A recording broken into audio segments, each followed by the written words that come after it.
আজকে আমরা খুব একটি দরকারি বিষয় নিয়ে আলোচনা করছি, অফগ্রিড সিস্টেম। গ্রিড মানে হচ্ছে যে ইলেকট্রিসিটি আমরা বাইরে কোনো কোম্পানি থেকে বাড়িতে লাইট, ফ্যান বা ইলেকট্রিক কোনো যন্ত্রপাতি চালানোর ক্ষেত্রে ব্যবহার করি, তাকেই বলা হয় গ্রিড। কিন্তু আমরা এখানে গ্রিডের কোনো ব্যবহার করব না, অফগ্রিড সিস্টেম ব্যবহার করব। এক্ষেত্রে আমাদের তিনটে প্রধান জিনিসের প্রয়োজন পড়বে। এক নম্বর হচ্ছে সোলার প্যানেল, দু নম্বর হচ্ছে ব্যাটারি, তিন নম্বর হচ্ছে একটি সোলার চার্জ কন্ট্রোলার এবং তার সাথে একটি কনভার্টার, যদি আমরা এসি সিস্টেম ব্যবহার করি। তো কিভাবে কাজটা হয় আমরা দেখি।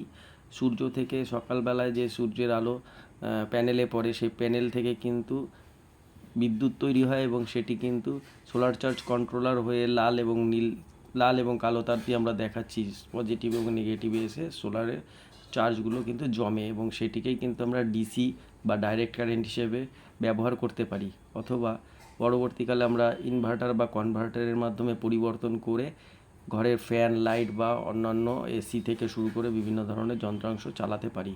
তবে কনভার্ট করলে কিন্তু আমাদের সেখানে কিছুটা পাওয়ারের লস হয়, কিন্তু যদি আমরা ডাইরেক্ট কারেন্ট হিসেবে ব্যবহার করি তাহলে কিন্তু সেটা হয় না। তো আমার বাড়িতে যে ইনস্টলেশন করা রয়েছে সেটি একটি অফগ্রিড সিস্টেম, আপনারা এটা অনেক ভিডিওতেই দেখতে পেয়েছেন। তো এখানে যে কানেকশানটা রয়েছে সেই কানেকশানটা কিন্তু কোনো রকমের ইলেকট্রিকের কানেকশান নেই, বাইরে থেকে কোনো কানেকশান এখানে ইলেকট্রিকের সঙ্গে যুক্ত করা হয়নি। তো এখানে যে কারেন্টের তারগুলো রয়েছে সেগুলো ডিসি তার, সেগুলো একদমই সাইড দিয়ে গিয়ে নিচে চলে গিয়েছে। নিচে গিয়ে ওখানে যে সোলার চার্জ কন্ট্রোলার আছে সেই সোলার চার্জ কন্ট্রোলারের সঙ্গে যুক্ত হয়েছে এবং দুটো ব্যাটারি রয়েছে।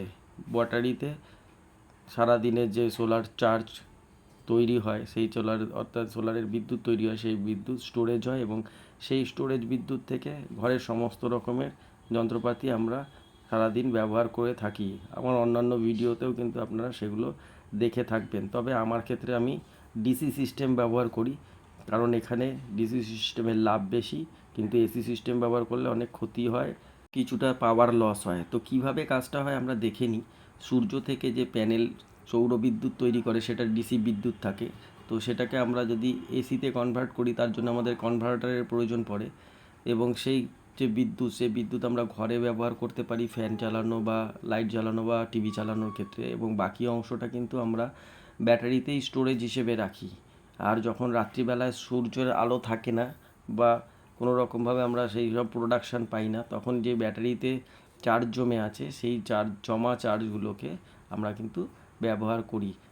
যে অঞ্চলে গ্রিডের কারেন্ট যাওয়ার ক্ষেত্রে সমস্যা আছে সেখানে কিন্তু আমরা এই ধরনের অফ গ্রিড সিস্টেম ব্যবহার করতে পারি, নিজের ইচ্ছে মতো নিজের প্রোডাকশান অনুসারে, নিজের ব্যাটারি কত ক্ষমতা সেই অনুসারে ব্যবহার করতে পারি। রাস্তার লাইট থেকে নিজের ঘরের আলো, যেই সব গ্রামে কানেকশান নেই সেখানে ফ্যান চালানো থেকে শুরু করে সমস্ত ধরনের সাধারণ কাজগুলি কিন্তু এই ধরনের অফগ্রিড সিস্টেমের মাধ্যমেই কিন্তু হতে পারে। এছাড়াও বড় বড় প্রোডাকশান, বড় বড় জিনিস চালাতে গেলে কিন্তু অনেক বেশি টাকা খরচ করতে হবে। এই অফগ্রিড সিস্টেম যেমন আমাদের টাকা বাঁচায়, ঠিক সেইভাবে অনেকের বাড়িতে যাদের কানেকশান নেই, যাদের ক্ষেত্রে বারবার করে লোডশেডিং হয়, তাদের ক্ষেত্রে কিন্তু অনেক ভালোই কাজ করে। এটা টাকা সাশ্রয়ের সাথে সাথে কিন্তু আমাদেরকে সুযোগ সুবিধাগুলো দিতে থাকে। তবে অবশ্যই হিসাব নিকেশ করে এই কানেকশান নিতে হবে। তার কারণ যদি ধরুন আমি 100 ওয়াটের কারেন্ট তৈরি করি, তার 50 ওয়াট ঘরে ব্যবহার হয় আর বাকি 50 ওয়াট কিন্তু স্টোরেজ হবে।